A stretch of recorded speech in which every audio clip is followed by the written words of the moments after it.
محمد رسول الله. Alhamdulillah, alhamdulillahirabbil alamin, hamdan syakirin, hamdan naimin, hamdan yuafi ni'amahu wa yukafi mazidah. Ya Rabbana lakal hamdu kama yang bagi lil jalali wajikal karimi wa azilmi sultanik. Asyhadu an la ilaha illallah wa asyhadu anna Muhammadar Rasulullah. Allahumma sholli ala Muhammad wa ali Muhammad. Qala Allah Ta'ala bil Qur'anil Karim, a'udzu billahi minasyaitonir rajim. Ya ayyuhallazina amanu ittaqullaha haqqa tuqatih wa la tamutunna illa wa antum muslimun. A'udzu billahi minasyaitonir rajim. Subhanalladzi asra bi 'abdihi lailan minal masjidil harami ilal masjidil aqsal ladzi barakna haulahu linuriyahu min ayatina innahu huwas samiul basir. Sadaqallahul azim. Jamaah Jumat rahimakumullah yang saya hormati, marilah kita memanjatkan syukur atas nikmat yang diberikan pada kita sekalian, sehingga hari ini kita dapat menjalankan ibadah Jumat di masjid kampus ini. Semoga ibadah kita senantiasa mendapatkan nikmat, ridho, balasan dari Allah Subhanahu wa Ta'ala. Amin ya Rabbal Alamin. Selanjutnya, selaku khatib, perkenankanlah saya mengingatkan khususnya kepada diri kami pribadi dan umumnya kepada para hadirin sekalian. Marilah kita menjaga ketakwaan kita, takwa yang sebenar-benarnya, wala tamutunna, dan jangan sekali-kali kita mati kecuali dalam keadaan iman dan Islam.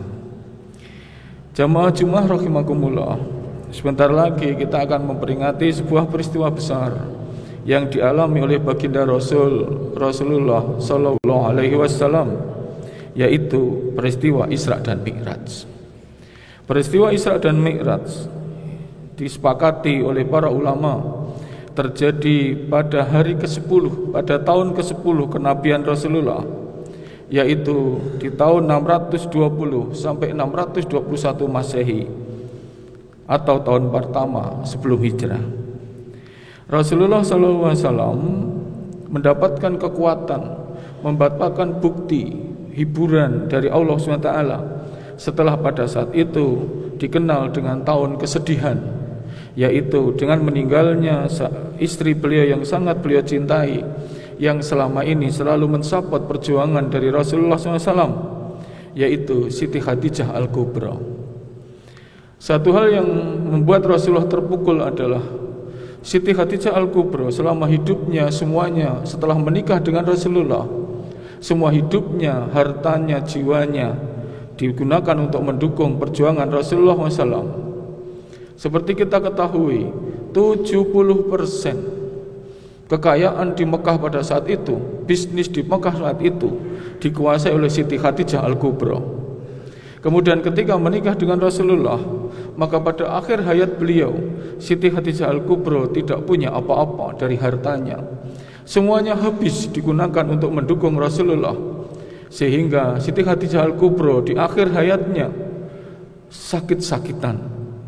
Kemudian hanya mempunyai satu baju yang berlubang-lubang dan ditutup dengan kulit dari batang kurma, karena begitu tidak punya apa-apa.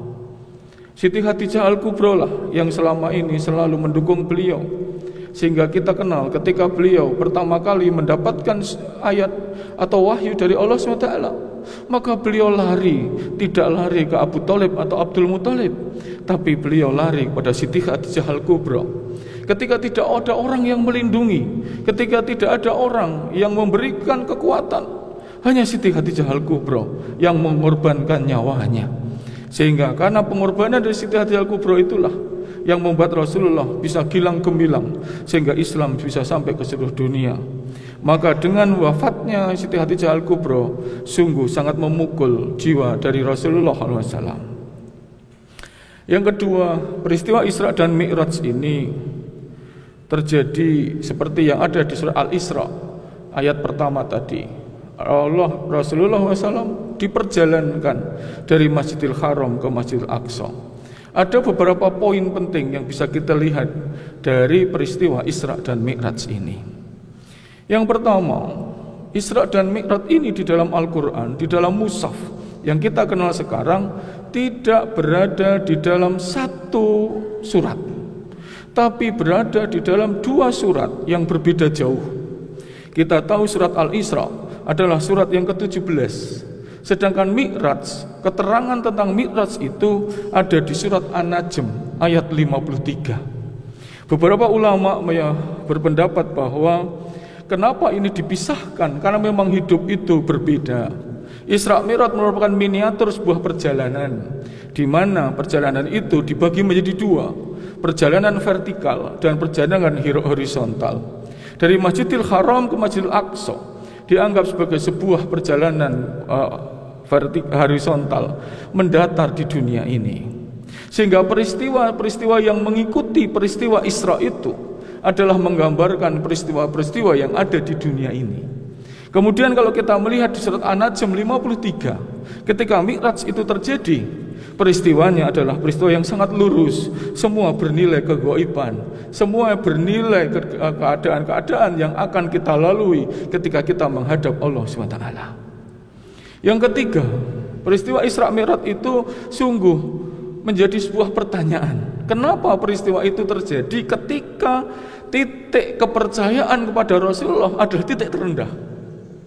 Kenapa peristiwa yang luar biasa ini diberikan Allah SWT, diujikan kepada manusia, di mana saat itu Rasulullah hanya didukung oleh sebagian kecil dari orang-orang Arab di situ?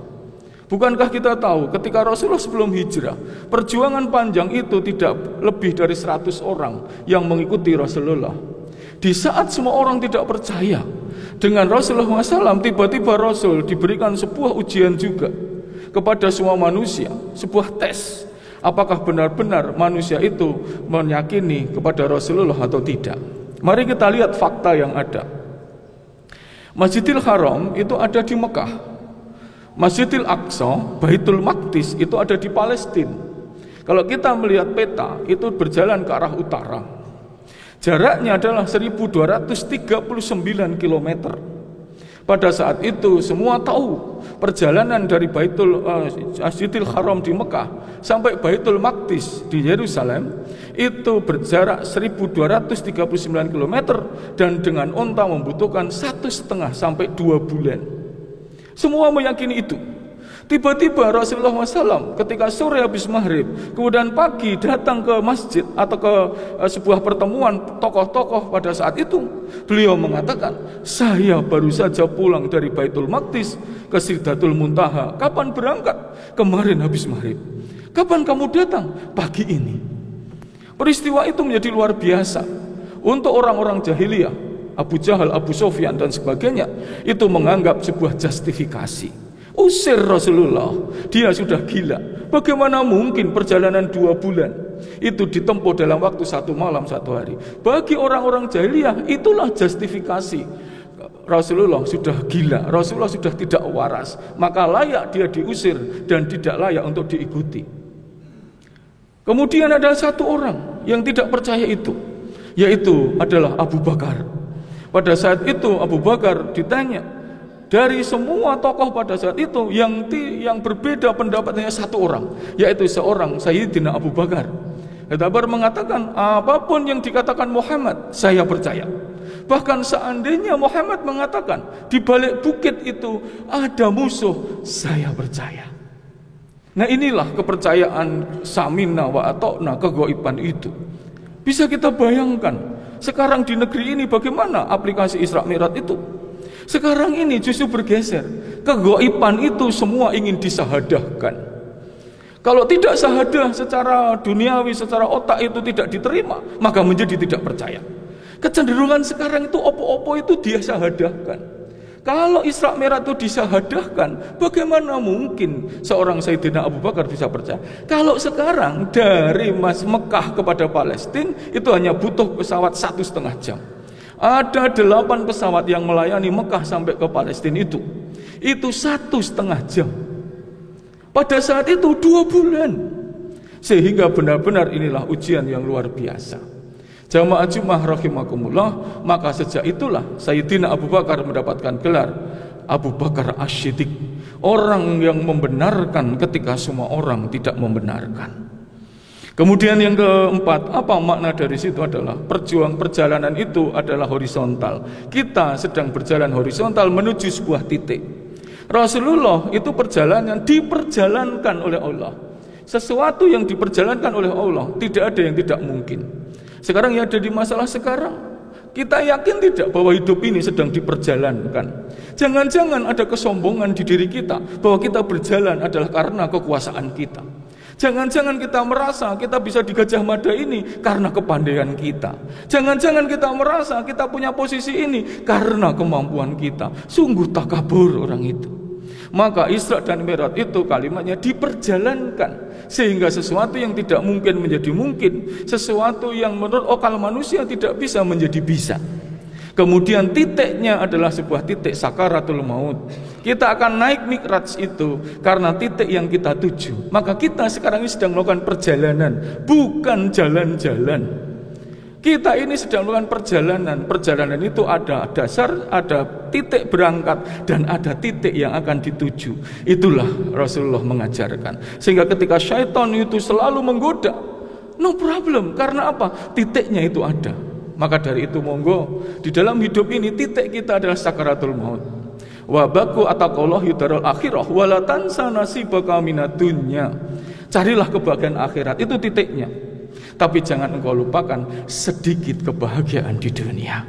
Jamaah Jumat rahimakumullah, perintah sholat diturunkan di Isra Mi'raj ini sebagai sebuah perintah yang sangat distinguish, mudah dibedakan dengan perintah yang lain karena ingin sholat menjadi istimewa.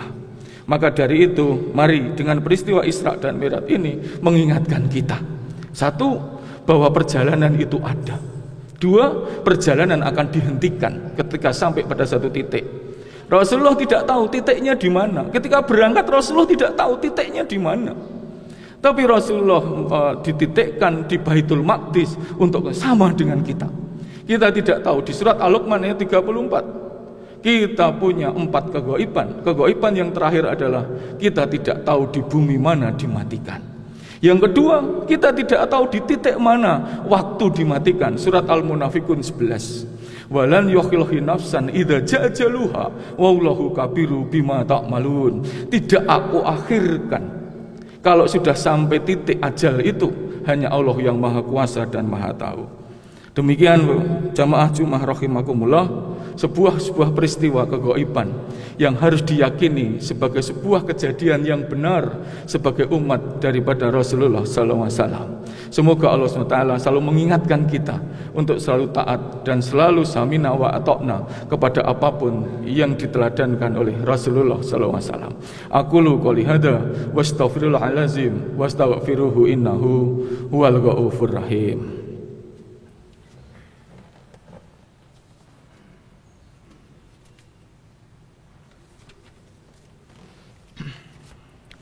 Alhamdulillah, alhamdulillahirabbil alamin. Asyhadu an la ilaha illallah wa asyhadu anna Muhammadar Rasulullah.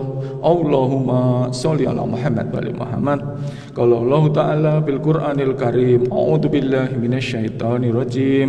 Ya ayyuhallazina amanu ittaqullaha haqqa tuqatih wa la tamutunna illa wa antum muslimun. Jamaah Jumat rahimakumullah, saya garis bawahi dalam khutbah saya yang kedua. Ketika semua orang tidak percaya karena itu sesuatu yang di luar kemampuan manusia, kegaiban itu, maka hanya Abu Bakar As-Siddiq. Apa pelajaran dari situ? Kita percayai kegaiban. Nilai kekuatan agama kita itu adalah kegaiban. Jangan setiap kegaiban harus disahadahkan. Ini kuncinya. Ketika Isra Mi'raj itu disahadahkan, maka tidak ada yang percaya. Abu Jahal, Abu Sufyan, Abu Lahab, semua mesahadahkan, membuat komparasi dalam komparasi ilmiah. Sehingga ketika dia mengatakan itu 2 bulan, kok cuma 1 malam, maka tidak percaya. Sama dengan sekarang. Sekarang mulai kelihatan. Yang gaib mau disahadahkan harus diilmiahkan. Kenapa harus sholat? Ada ilmiahnya. Kenapa harus puasa? Ada ilmiahnya. Kenapa kita harus selalu mengilmiahkan baru percaya? Kalau ini tidak berhati-hati, sama dengan Abu Lahab dan Abu Jahal. Bukannya samina wa atokna, tapi sama dengan Bani Israel. Apapun harus masuk ke dalam otaknya. Negeri ini harus belajar berhati-hati untuk tidak apa-apa percaya kalau ada buktinya. Setiap kali perintah, kenapa harus puasa? Karena puasa menyehatkan. Sejak kapan dasar dari puasa menyehatkan?